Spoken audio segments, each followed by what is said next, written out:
अस्सलाम वालेकुम। उम्मीद करता हूँ आप सब खैरियत से होंगे। आज की इस वीडियो में हम बात करेंगे कमेंट सेक्शन में और इनबॉक्स में पूछे जाने वाले सबसे ज़्यादा सवाल के बारे में। और वो सवाल क्या होता है कि सर मैं यूके में रहता हूँ, यूके में सेटल्ड हूँ, बिज़नेस अच्छा है, लेकिन मैं यूरोप का रेजिडेंट परमानेंट और पासपोर्ट हासिल करना चाहता हूँ। या फिर गल्फ़ कंट्री से इनबॉक्स में सवालात पूछे जाते हैं कि सर मैं गल्फ़ में वेल सेटल्ड हूँ और मैं अपने किसी दोस्त के रास्ते या मेरे दोस्त ने मुझे कहा कि भी मैं आपको स्पेन का रेजिडेंट परमिट दे देता हूँ। तो आज का ये सवाल है वो ये इन्हीं सवालात के बारे में होगा कि आप अपने मुल्क में बैठे हुए, यूके में बैठे हुए, या फ़र्ज़ करें नॉर्वे में बैठे हुए, या फ़र्ज़ करें आप आयरलैंड में बैठे हुए, या आप सऊदीया, दुबई या गल्फ़ कंट्री में बैठे हुए, या कनाडा या अमेरिका में बैठे हुए यूरोप का रेजिडेंट परमिट कैसे हासिल कर सकते हैं। ख्वाह आप पाकिस्तान में बैठे हुए हैं, बिज़नेस करते हैं, वहाँ पे अच्छी जॉब करते हैं, आप यूरोप का रेजिडेंट परमिट हासिल करना चाहते हैं, ख्वाह आप अमेरिका में काम कर रहे हैं, यूरोप का रेजिडेंट परमिट हासिल करना चाहते हैं, ख्वाह आप अमेरिका यूके में रहते हैं, वहाँ पे सेटल्ड हैं और यूरोप का रेजिडेंट परमिट हासिल करना चाहते हैं, या आप गल्फ़ में रहते हैं, वहाँ पे सेटल्ड हैं, अच्छी जॉब कर रहे हैं, पर आप जो है वो यूरोप का रेजिडेंट परमिट हासिल करना चाहते हैं, या आप अपने बच्चों को यूरोप में फ्री स्टडी करवाना चाहते हैं, तो ये वीडियो आपके लिए है। वीडियो शुरू करने से पहले मैं हूं Nayatulla, spanish national, living in Germany with many many years immigration consultancy experience in Europe. तो अगर आप भी मेरी तरह यूरोप में रहना चाहते हैं या अपने बच्चों को यूरोप में पढ़ाना चाहते हैं तो मेरे चैनल को फॉलो और सब्सक्राइब कर लें। इस चैनल से आपको यूरोप के बारे में बहुत सी मुफीद टिप्स एंड ट्रिक्स मिलते रहेंगी। तो आए टॉपिक की तरफ वापस चलते हैं। तो स्पेन में अगर आप स्पेन में रहे बगैर रेजिडेंट परमिट हासिल करना चाहते हैं तो पहले उसके खर्चे के बारे में बात करते हैं कि उसका खर्चा क्या आएगा। स्पेन में परमानेंट रेजिडेंट परमिट हासिल करने तक जो आपका खर्चा आएगा वो नियर अबाउट 30+ आएगा। ये डिपेंड करता है कि ये आप कहाँ से आ रहे हैं। अगर आप यूके से आ रहे हैं तो ये आपका 30+ यूरो होगा, और अगर आप अमेरिका कनाडा से आ रहे हैं तो ये 40-50+ थाउजेंड यूरो होगा, और अगर आप गल्फ़ कंट्री से आ रहे हैं तो फिर भी ये आपको यही कॉस्ट पड़ेगी। पहले हम बात करते हैं कि आप यूके से अगर रेजिडेंट परमिट या अपनी फैमिली को यहाँ पे बुलवाने के लिए रेजिडेंट परमिट लेना चाहते हैं, या किसी भी वजह से आप PSW पे हैं या आपको वहाँ का फ्यूचर नज़र आ रहा है कि भी आप आगे वहाँ पे फर्दर स्टडी नहीं कर सकते, तो आप यूके में बैठ के अगर ये ज़हन बना रहे हैं कि भी आप यूरोप में जाकर वहाँ पे पदरोन करवा कर पेपर बनवा लेंगे तो उसके ऊपर कोई ख़र्चा नहीं आएगा, तो ये आपकी सबसे बड़ी गलत फहमी है। वीडियो शुरू करने से पहले आपको वीडियो पूरी देखिएगा ताकि कोई भी पॉइंट जो है वो आपसे मिस ना हो। फिर आप हमारे कमेंट सेक्शन में जाकर पूछते हैं मुझे इस चीज़ की समझ नहीं आई। अगर आपको वीडियो की समझ ना आए तो वीडियो को दोबारा देख लें। तो आए टॉपिक की तरफ चलते हैं। सबसे पहले अगर आपने स्पेन में रेजिडेंट परमिट हासिल करना है तो रेजिडेंट परमिट हासिल करने के लिए आपको स्पेन में पदरोन करवानी पड़ती है।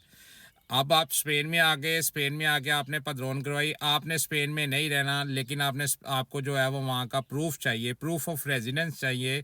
गवर्नमेंट जहाँ से आपने रेजिडेंट परमिट लेना है, जिनसे आपने रेजिडेंट परमिट लेना है, आपने उनको बताना है कि आप 2 साल स्पेन में रहे हैं। वो शो करवाने के लिए आपको पहला जो प्रूफ चाहिए होता है वो स्पेन की पदरोन चाहिए, वहाँ का रहायशी प्रूफ, जिसको हम पदरोन बोलते हैं, इम्पाद्रोनामिento बोलते हैं। अब आपने वो इम्पाद्रोनामिento करवानी है। लाजमी बात है कोई भी बंदा जिसके घर में आप वो इम्पाद्रोनामिento या पदरोन करवाएंगे वो आपकी फ्री तो नहीं करेगा, वो आपसे पैसे चार्ज करेगा, क्योंकि लाजमी बात है वो मकान उसके बाप का नहीं है, वो उसने भी आगे से किराए पे लिया हुआ है। अब अगर वो आपको अपने घर में पदरोन आपकी करवाता है तो वो आपसे पैसे चार्ज करेगा, और 2 साल की, ऑलमोस्ट 2 साल पूरे लगा लेते हैं, अगर वो मिनिमम जो खर्चा लेता है वो आपसे 100 यूरो लेता है, तो कम अज़ कम आप ये ज़हन में रखें कि 2 साल का पदरोन सिर्फ चलाने का खर्चा आपका 2 से 2,500 यूरो आ जाएगा। हम 2,500 यूरो लेके चलते हैं, 24 महीने का 2,500 यूरो आपका पदरोन का खर्चा हो गया। उसके बाद अब सिर्फ एक रेजिडेंस प्रूफ के ऊपर के भी आप 2 साल पहले स्पेन में आए थे, आपकी स्पेन में पदरोन के ऊपर पेपर नहीं बनेंगे। आपको उस गवर्नमेंट को इंश्योर करवाना पड़ेगा कि भी आप 2 साल वहाँ पे रहे हैं। वो इंश्योर आप उन्हें कैसे करवाएंगे? वो इंश्योर आप उनको इस तरह से करवाएंगे कि आपके पास हर 2-3 महीने का प्रूफ होना चाहिए।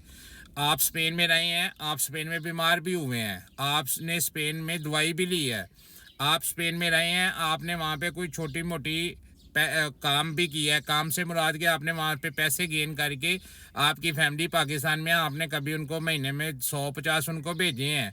आपने वहाँ पे फ़र्ज़ करें कोई जो वहाँ की युनता मिंतो है, वहाँ पे आपने वहाँ पे जाके लाइब्रेरी में जाके आपने वहाँ से कोई किताब उधार लेके पढ़ी है, किताब पढ़ के आपने उनको वापस की है। आपने वहाँ पे कोई स्विमिंग पूल में दाखिला लिया है, आपने वहाँ पे जाके फ़र्ज़ करें कोई युनता मिंतो में कोई साइकिल वाला सिस्टम है, वहाँ से साइकिल ली है।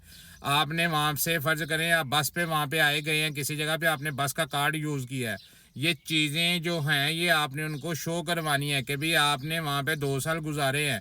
आप एक दफ़ा स्पेन यूके से स्पेन आए हैं, स्पेन आके आपने वहाँ पे पदरोन करवाई है, पदरोन करवा के आप वापस चले गए हैं, तो आपको सिर्फ एक पदरोन की बेस पर पेपर 2 साल बाद नहीं मिलेंगे। अगर आपको ये कोई बंदा कहता है कि 2 साल बाद आपको सिर्फ पदरोन के ऊपर पेपर मिल जाएंगे, ये वो बंदा आपसे सिर्फ आपके पैसे हथियार है। 2 साल बाद आपके पैसे भी ज़ाया हो जाएंगे, 2 साल बाद आपका टाइम भी ज़ाया हो जाएगा, आपको ज़हनी कैफियत से भी गुजरना पड़ेगा, ज़हनी टेंशन से भी गुजरना पड़ेगा।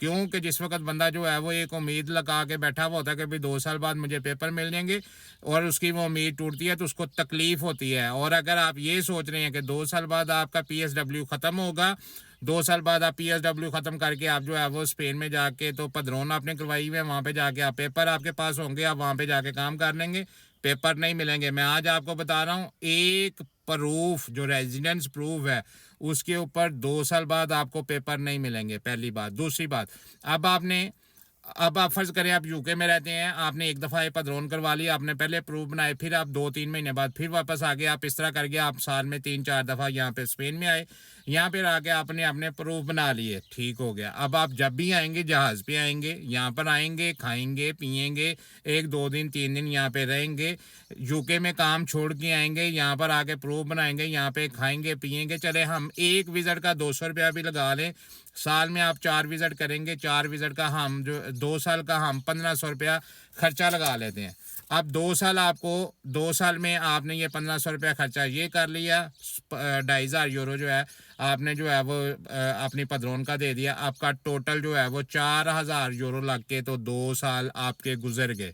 2 साल आपने यूके में काम किया, लेकिन 2 साल के आपके यहाँ पे प्रूफ बन गए। अब क्या करना है? अब आपको सबसे पहले जो जिस चीज़ की ज़रूरत होगी वो आपको वर्क कॉन्ट्रैक्ट है। आप स्पेन में नहीं रहे, आपने स्पेन में कोई काम नहीं सीखा, आपको स्पेनिश नहीं आती, अब आप जो है वो बिल्कुल रेडी है रेजिडेंट परमिट अप्लाई करने के लिए। अब सिर्फ आपको एक वर्क कॉन्ट्रैक्ट चाहिए 1 साल का। आपके पास कोई वोकेशनल ट्रेनिंग कोर्स नहीं आपने स्पेन में किया, लैंग्वेज नहीं सीखी, आपने जो है कोई भी कॉन्टैक्ट नहीं बनाए, रेफरेंस नहीं बनाए, आप किसी के पास प्रैक्टिकल करने के लिए नहीं गए, या आपने यहाँ पे चोरी छुपी किसी के पास दिहाड़ियाँ नहीं लगाई, आपको स्पेन में कोई बंदा नहीं जानता, आपका किसी के साथ कोई रब्ता नहीं है। नॉर्मली स्पेन में जो रेट चलता है वर्क कॉन्ट्रैक्ट जो अभी चल रहा है वो 6000 से लेके 7-8 हज़ार रुपया जो है वो लोग चार्ज करते हैं, क्योंकि आप लोग जो है वो यूके से आ रहे हैं, आपका यहाँ पे कोई मिलने वाला नहीं है, कोई तल्लक नहीं है।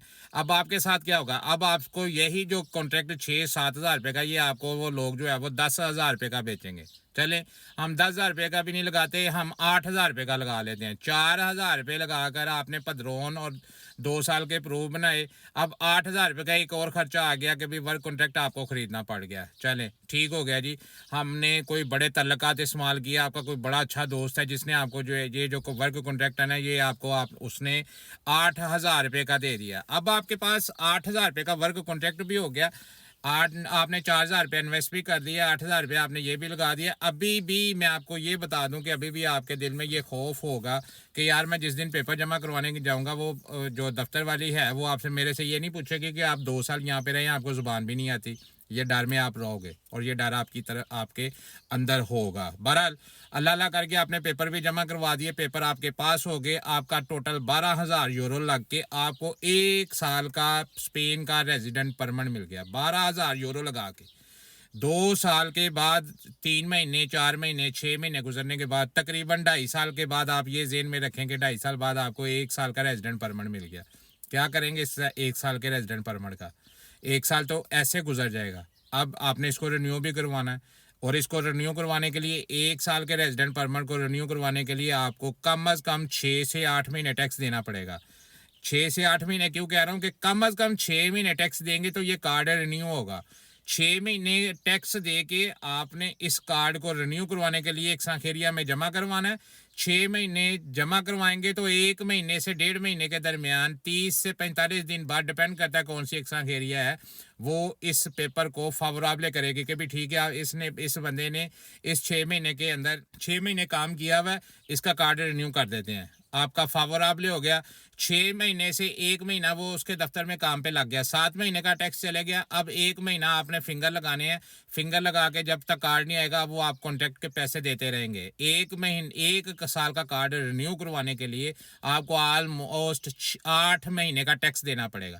अगर आपका टैक्स कम है तो वो कार्ड रिन्यू नहीं होगा। आपका 12,000 लगाया हुआ जो 12,000 यूरो है वो मिट्टी, जीरो हो गया। अब आप क्या करेंगे, 8 महीने का टैक्स दे दिया, 8 महीने 500 रुपया महीने का टैक्स लगा ले, मैं कम अज कम लगा लेता हूँ। वैसे टैक्स लाजमी बात है, जिससे आपने कॉन्ट्रैक्ट लेना है वो भी आपसे पैसे लेगा, वो अपने वकील के भी पैसे लेगा, वो आपसे अपने मुनाफा भी लेगा। मैं सारी चीज़ें छोड़ देता हूँ। मैं कहता हूँ कि भी वो बड़ा अच्छा आदमी है, बड़ा मौलवी साहब है, हाजी साहब है, नेक आदमी है, उसने आपसे 500 रुपया ले लिया। अब उस हाजी साहब ने आपसे 500 रुपया लिया है, 8 महीने का टैक्स देना है, 8 5 40 4,000 यूरो का वो आप टैक्स देंगे। 12,000 यूरो आपने पहले लगाया, 12,000 यूरो, 4,000 यूरो जो है वो पादरोमेंट और प्रूफ बनाने के लिए, उसके बाद जो है आपने 1,500 रुपया आने जाने का खर्चा लगाया, 4,000 रुपया, 2,500 रुपया पदरोन का, 1,500 रुपया वो, 4,000 रुपया, 8,000 रुपये का आपने कॉन्ट्रैक्ट लगा लिया, 12,000 रुपया, अब 4,000 रुपया आपने टैक्स दे दिया, तो आपका हो गया 16,000 यूरो। अब 16,000 यूरो लगा के आपके हाथ में क्या है, सिर्फ 4 साल का कार्ड है, टेम्परेरी 4 साल का कार्ड। ये 4 साल के कार्ड के ऊपर आप क्या कर सकते हैं, या अपनी बीवी को बुलवा सकते हैं। बीवी को बुलवाना है तो फिर आपको टैक्स ज़्यादा करना पड़ेगा। अगर आपका एक बच्चा ज़्यादा है तो एक बच्चे का भी टैक्स दे के आपको शो करवाना पड़ेगा कि भाई ये भी ज़्यादा है, वो टैक्स अलहदा है इससे। वो टैक्स, ये जो टैक्स है जो आपने 4,000 यूरो टैक्स दिया है, ये सिर्फ आपने कार्ड रिन्यू करवाने के लिए दिया है। अगर आपने अपनी बीवी बुलवानी है तो उसका ये 500 रुपया हमने टैक्स लिखा है। फिर अगर आपने बीवी जो बुलवानी है तो फिर आपको हो सकता है 700 रुपया महीने का टैक्स देना पड़े अपनी सैलरी सिर्फ बढ़ाने के लिए। अब अगर आपने अपनी बीवी को सिर्फ बुलवाना है तो वो 700 रुपया हो जाएगा, साथ में एक बच्चा है तो एक 800 रुपया हो जाएगा टैक्स के। 800 रुपया महीने का टैक्स देंगे तो फिर आपकी सैलरी स्लिप इतनी बनेगी कि भी आप अपनी एक बीवी और एक बच्चे को बुलवा लें। जितने बच्चे आपके ज़्यादा हैं उतने पैसे इसमें जो है ना वो आप ऐड कर लें। अगर आपने अपनी माँ को बुलवाना है वो भी बुलवा सकते हैं। ये 4 साल में आप अपनी बीवी बच्चे को यहाँ पे बुलवा सकते हैं, लेकिन उसका टैक्स आपको अलहदा से देना पड़ेगा। ये 4 साल वाला जो टैक्स कार्ड है वो TRC है। पहले 1 साल वाले कार्ड के ऊपर आप अपनी बीवी बच्चों को, माँ बाप को पाकिस्तान से नहीं बुलवा सकते, लेकिन जैसे ही आपके पास 4 साल का कार्ड आ जाएगा, इसके ऊपर अगर आपने टैक्स ज़्यादा दिया हुआ है तो आप अपनी बीवी बच्चों को बुलवा सकते हैं। साथ में आप अपनी मामा को भी बुलवा सकते हैं, पापा को भी बुलवा सकते हैं। मामा पापा को बुलवाना है तो टैक्स देना पड़ेगा, बीवी बच्चों को बुलवाना है तो टैक्स बढ़ाना पड़ेगा। कोई भी काम करना है वो टैक्स से रिलेटेड है, टैक्स के बगैर कोई चीज़ आपको नहीं मिलेगी। आप अब ये आहिस्ता आहिस्ता करके 4 साल का टाइम भी गुजरना है। 4 साल का टाइम गुजारने के लिए आप तो यूके में काम कर रहे हैं, तो अगर यूके में बैठ के आपने परमानेंट कार्ड यहाँ पे लेना है तो फिर ये जो 4 साल का कार्ड है इसके ऊपर आपको कम अज़ कम 30 महीने टैक्स देना पड़ेगा। 30 महीने टैक्स देंगे तो फिर ये आपको जो है ना वो ये कार्ड जो है वो आपका रिन्यू होगा। मैं फिर से 500 रुपया इसका खर्चा लगा लेता हूँ, 500 रुपया महीने का। आप 500 रुपया आपने महीने का टैक्स दिया, 40 महीने अगर 30 महीने अगर आपने इसका टैक्स दिया तो 30 को अगर 500 रुपये के साथ मल्टीप्लाई करें तो ये 15,000 यूरो बनेगा।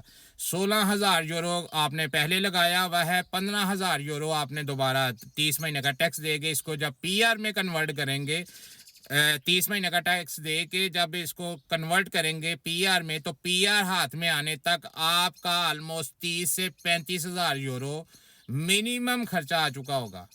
तो यूके से आने से पहले आप अपने ज़हन में ये चीज़ रखें कि ये आपका 30,000 से 35,000 यूरो ये खर्चा आएगा पहले 5 से 7 साल में। जो आपने यूके में कमाना है वो आपने यूरोप में टैक्स देना है, तो फिर आपको जो है वो यूरोप का, स्पेन का परमानेंट रेजिडेंट मिलेगा। और अगर आप ये पैसे किसी भी जगह के ऊपर, फ़र्ज़ करें आपने 1 साल का कार्ड ले लिया, आगे आपके पास पैसे ख़त्म हो गए हैं, तो पिछले पैसे ज़ीरो, ये टैक्स दिया हुआ आपका गवर्नमेंट से वापस नहीं आएगा। इसी तरह इसी चीज़ में आप अगर दुबई से आ रहे हैं तो इसमें अपना खर्चा ऐड कर लें। जो मैंने यूके का खर्चा बताया 200 रुपया फ़ी चक्कर का, आप अपना आने जाने का खर्चा और टिकटों का खर्चा इसमें ऐड कर लें। अगर आप अमेरिका या कनाडा में बैठे हुए हैं तो आप स्पेन का रेजिडेंट परमिट लेना चाहते हैं तो इसमें आप हर महीने 1 साल में कम से कम आपने 4 चक्कर लगाने हैं तो आप एलिजिबल होंगे। अदरवाइज़ वो डाउट करेंगे कि भी आप यहाँ पे थे ही नहीं। अब आपने वहाँ से आना है तो आप अपना अमेरिका कनाडा से आ रहे हैं तो अपना ये खर्चा इसमें ऐड कर लें। आजकल हमें ऑस्ट्रेलिया से भी मैसेजेस आ रहे हैं कि भी मैं स्पेन का रेजिडेंट परमिट लेना चाहता हूँ। साउथ कोरिया से भी मैसेजेस आ रहे हैं। लाइव पे बैठे हुए लोग हमसे पूछ रहे होते हैं कि भी मैं जो है वो यूरोप का रेजिडेंट परमिट हासिल करना चाहता हूँ। अगर आप अरब कंट्री से हैं तो इस खर्चे में आप आने जाने का खर्चा इंक्लूड कर ले। पदरोन के पैसे वही रहेंगे, इसमें जो कॉन्ट्रैक्ट के पैसे हैं वो वही रहेंगे, इसमें जो टैक्स के पैसे हैं वो वही रहेंगे, इसमें जो है रिन्यू करवाने के लिए जो टैक्स है वो वही रहेगा। सिर्फ क्या बदल सकते हैं, आप अपना आने जाने का खर्चा बदल लें, इसमें ऐड कर लें, आपके सामने जो है वो सारी पिक्चर क्लियर हो जाएगी। किसी की बातों में आने से पहले, किसी भी साहिब इल्म से, किसी भी एजेंट की बातों में आने से पहले किसी भी साहिब इल्म से इस बारे में कंसल्ट कर लें। हो सकता है वो कंसल्टेंसी की छोटी सी फीस पे की हुई आपके जो है वो लाखों रुपए बचा दे। अपना ख्याल रखें, मिलते हैं अगली वीडियो में। अल्लाह हाफिज़।